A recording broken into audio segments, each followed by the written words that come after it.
오늘 우리에게 주신 말씀은 여호수아 8장 24절부터 35절까지입니다. 여호수아 8장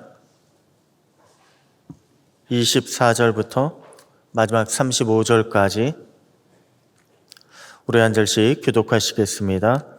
이스라엘이 자기들을 광야로 추격하던 모든 아이 주민들을 들에서 죽이되 그들을 다 칼날에 엎드러지게 하여 진멸하기를 마치고 온 이스라엘이 아이로 돌아와서 칼날로 죽이매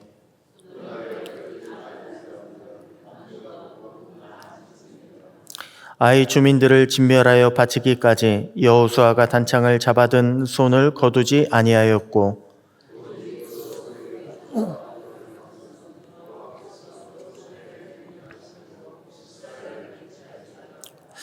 이에 여호수아가 아이를 불살라 그것으로 영원한 무더기를 만들었더니 오늘까지 황폐하였으며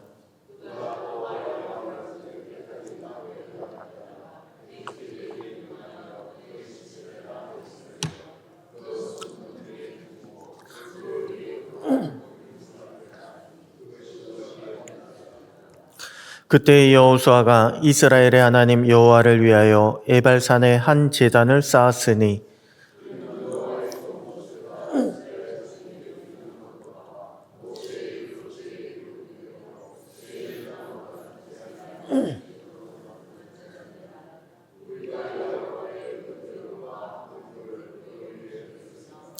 여호수아가 거기서 모세가 기록한 율법을 이스라엘 자손의 목전에서 그 돌에 기록하매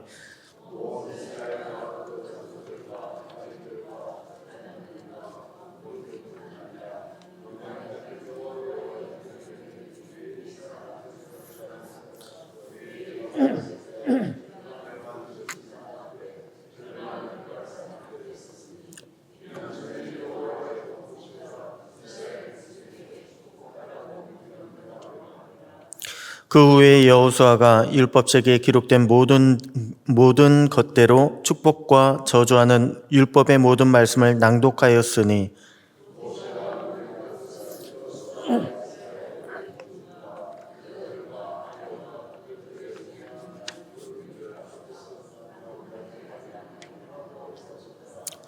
아멘. 할렐루야. 예, 오늘도 말씀 안에서 승리하는 복된 날 되시기를 축복합니다. 여러분 왜 종종 뉴스에 보면요, 뭔가 좋은 일이 생기면 승리했다라고 하는 그런 표현을 사용하는 것을 볼 수가 있습니다. 가령 우리나라의 1인당 GDP가요 일본보다 앞선 적이 있습니다. 일본보다 앞섰다고 했을 때 그때 우리가 일본을 이겼다라고 그렇게 기사가 나온 적이 있습니다. 또한 우리가 유럽으로부터 기술을 전수받은 것들이 참 많이 있습니다. 그런데 기술을 전수받았던 우리가요, 이제는 많이 발전하고 성장해서 오히려 수주를 유럽보다 앞서서 따내게 되면 우리는 유럽을 이겼다라고 하는 그런 표현을 쓴 기사를 찾아볼 수가 있습니다. 그만큼 우리나라 사람들은요, 승리를 좋아하는 것 같습니다. 그런데 아무리 우리가 이겼다고 기사가 나온다 할지라도요, 우리 실질적인 국민들의 삶이 어렵게 되면 어떻게 되겠습니까? 아무리 기사로는 뉴스로는 이겼다라고 외쳐도 실제로 사는 우리의 삶이 어려우면요, 아무 소용이 없습니다. 수치적으로만 우리나라가 다른 나라보다 잘 살고 또한 몇몇 대표 기업의 이름이요 세계적으로 널리 우리나라의 이름을 높인다고 할지라도 우리 모든 국민들의 삶이 좋아질 때 그때 진정한 승리가 이루어지게 되는 것입니다. 한마디로 명분만 가지고 승리를 얻어서는 안 된다는 거예요. 승리는 실제적인 삶과 연결이 되어야 한다는 것입니다. 여러분도 잘 아시다시피요, 여호수아서는 전쟁과 정복의 이야기입니다. 한마디로 여호수아서는 승리를 기록한 이야기입니다. 그런데 여호수아서는요, 누가 이겼다, 승리에 대한 기록을 남긴 그런 역사책이 아닙니다. 여호수아서를 보면요, 어떻게 하나님의 백성이 승리할 수 있는지 실질적인 승리에 관련된 그런 원리가 들어가 있습니다. 우리도 이것을 주의하지 않으면 실패할 수 있다. 패배할 수 있다. 승리의 교훈이 여호수아서 안에는 들어가 있습니다. 그러면 오늘 본문은 저와 여러분에게 실질적으로요, 너희도 이렇게 승리하라, 너희도 이것을 주의하라, 이러한 말씀을 주고 있는 것입니다. 자, 그렇다면요, 우리는 오늘 본문을 통해서도 승리에 관한 그런 원리를, 원칙을 발견할 수 있어야 합니다. 오늘 본문은 저와 여러분에게 우리가 승리하기 위해서는 어떻게 해야 한다고 말씀을 주고 있습니까? 무엇이 진정한 승리라고 말씀을 주고 있습니까? 먼저는요, 오늘 본문은 저와 여러분에게 하나님의 말씀을 신뢰하는 것이 승리다라고 말씀을 주고 있습니다. 어제 본문에서 이스라엘은요, 아이성을 쳐서 무찔렀다고 했습니다. 그리고 오늘 본문은 그 성의 모든 주민들까지 다 진멸했다고 기록하고 있습니다. 그러면서 하나님이 명령하신 대로요, 가축과 또한 노력한 것은 이스라엘이 탈취했다고 했습니다. 여러분, 이 대목이 이상하지 않습니까? 가축과 노략물들을 이스라엘이 탈취했다. 왜 이스라엘이 아이성과 처음 전투할 때 패배했던 원인이 무엇입니까? 여리고 성과의 전쟁에서 그 노획한 것을 아간이요, 개인적으로 취득했다가 하나님의 진노를 받아서 아이성 전투에서 실패한 거 아닙니까? 그런데 옛날에 고대 전쟁을 보잖아요. 고대 전쟁을 보면 고대에는 별도의 군대가 조직되지 않았습니다. 장군들은 있는데요, 군인들이 없어요. 전쟁이 나게 되면 마치 우리의 예비군들처럼 농사를 짓고 있던 농부, 양을 치고 있던 그런 목동들이 군대에 차출이 됐습니다. 왜 다윗과 골리앗의 싸움에서요, 다윗의 형들이 블레셋 전투에 나간 것도 군인이라서 나간 것이 아닙니다. 차출돼서 나간 것입니다. 그리고 그들은 그렇게 생계를 뒤로 하고 차출되었기 때문에 그 나간 자리에서 보상이 필요했습니다. 그런데 보상이라고는 월급이 주어진 것이 아닙니다. 보상은요, 이길 때, 그때 그 적 진영에 가서 노력할 수 있는 것, 이것이 바로 보상이었습니다. 그래서 차출된 사람들에게 노력하는 것은요, 굉장히 중요했습니다. 노력을 하지 못하면 보상받지 못하고 월급 받지 못하고 나가서 전쟁하는 것과 마찬가지였습니다.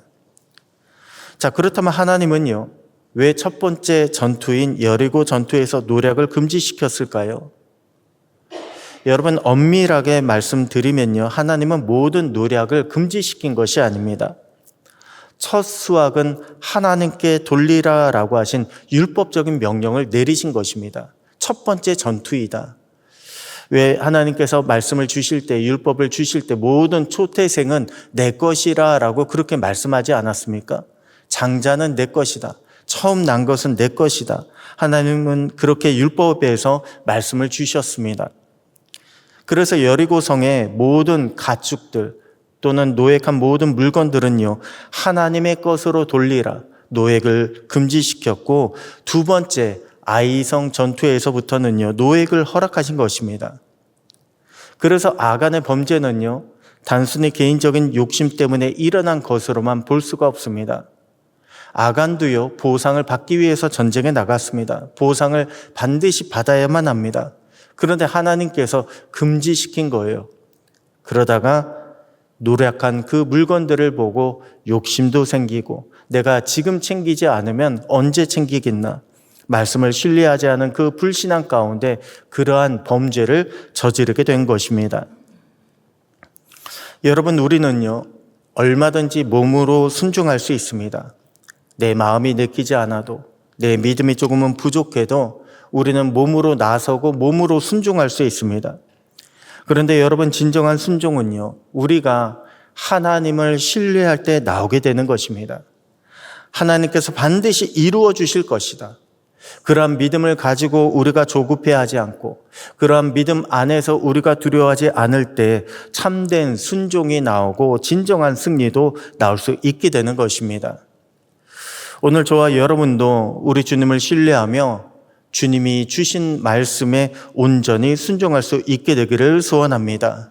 그럴 때 하나님께서 약속하신 축복이 반드시 순종하는, 진정으로 순종하는 저와 여러분 가운데 이루어지게 될 줄로 믿습니다. 다음으로 본문은요, 우리의 승리는 무엇이라고 말씀을 주고 있을까요? 바로 제단을 쌓는 전쟁, 예배와의 전쟁에서 승리하는 것이 진정한 승리라고 말씀을 주고 있습니다. 아이성 전투에서 승리한 이후에 여호수아는요, 하나님께 제단을 쌓기 위해서 에발산으로 올라갔습니다. 여러분, 에발산은 모세가 신명기 11장에서 저주와 축복을 선포하라 명령하신 에발산과 그리심산에 나오는 바로 그 산입니다. 그 명령을 지키기 위해서 여호수아는 모든 장로들, 관리들, 백성들, 심지어는 그들 가운데 함께 있는 이방인들까지 다 데리고 갔다고 합니다. 거기 가서 예배드리기 위해서 다 데리고 간 것입니다. 그런데 에발산의 위치가 어디인 줄 아십니까? 에발산의 위치는요, 아이성에서부터 북쪽 산악 지역을 따라서 30여 킬로 올라가야 합니다. 30여 킬로나 올라가야 되는 그런 거리인데 평지도 아니고 산악 지형이에요. 전투를 마친 이후에 이곳으로 간다는 것 아마 쉽지 않을 것입니다. 그런데도 여호수아는요, 제단을 쌓고 말씀을 선포하기 위해서 모든 백성들을 다 이끌고 에발산으로 올라갔다고 했습니다. 여러분, 믿는 자의 진정한 승리는요, 예배로 시작해서 예배로 끝내야 합니다. 아무리 우리가 하나님의 큰 복을 받는다 할지라도 우리가 예배 드리는 데 있어서 실패를 하게 되면 아무 소용이 없습니다. 아니, 예배로 연결되지 못하는 복은요, 복이 아니라 오히려 우리에게 시험이 되고 오히려 우리에게 저주가 될 수가 있습니다. 아무리 세상적으로 잘 나간다 할지라도 우리는 예배를 드려야 합니다. 오히려 시험에 빠지지 않도록 우리는 더욱 힘써서 예배드리고 또한 기도하는 데 노력해야 합니다. 그런데 우리는 어떻습니까? 세상적으로 잘 나가면요, 오히려 큰 기업을 운영하게 되는 그런 축복을 받게 되면 아유, 바빠서 그렇다고 예배 빠지는 것을 우리는 이해해 주려고 합니다. 오히려 그런 모습들을 좋게 봐주는 그런 분위기도 있습니다. 그런데 여러분, 우리는요, 무엇보다도 예배 드리는 것에 최선을 다해야 합니다. 예배 드리는데 목숨을 걸어야 합니다. 그래야 우리가 영적으로 깨어 있을 수 있습니다. 예배를 통해서 우리가 언제나 하나님의 음성을 들을 수 있고, 예배를 통해서 우리가 우리의 믿음을 바로잡으며 무엇이 축복인지 무엇이 저주인지 영적으로 분별할 수 있는 그런 놀라운 능력을 가지게 되는 것입니다. 그렇기 때문에 여호수아는요, 에발산과 그리심산 안에서 축복과 저주의 모든 율법을 낭독했던 것입니다. 하나도 빠지지 않고 모두 다 낭독을 했던 것입니다. 여러분, 우리가 예배를 드리는 이유는요, 바로 하나님의 말씀을 듣기 위해서입니다. 말씀을 들어서 말씀이 우리 안에 심겨지고, 말씀을 들어서 말씀이 우리를 주장하게 해서 우리가 세상 유혹을 말씀으로 물리치고 또한 하나님의 뜻을 온전히 따르기 위해서입니다. 그렇게 말씀의 성취를 나를 통해 이루기 위해서 우리는 예배를 드리는 것입니다. 그러기 위해서는요, 예배 자리에서만 예배 드린 것으로 그치는 것이 아니라 예배를 마친 이후에도 우리는 개인적으로 삶으로 드리는 예배, 말씀을 묵상하는 예배를 드려야 합니다.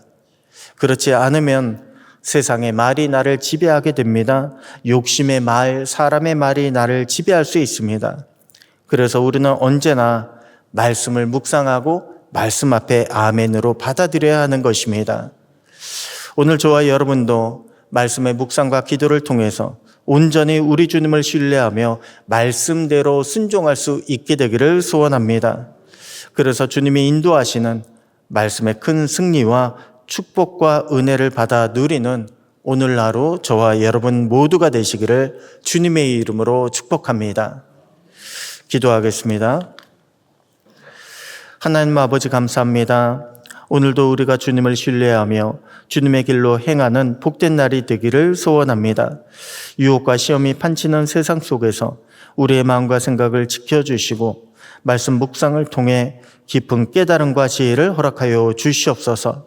주님을 드러내며 주님께 영광 돌리는 구별된 자, 이기는 자로 살아가게 하여 주시옵소서. 오늘도 주님의 인도 보호하심 아래 승리하는 복된 날이 되기를 소원하옵고 우리를 영광의 승리로 인도하시는 살아계신 우리 주 예수님의 이름으로 기도드립니다. 아멘.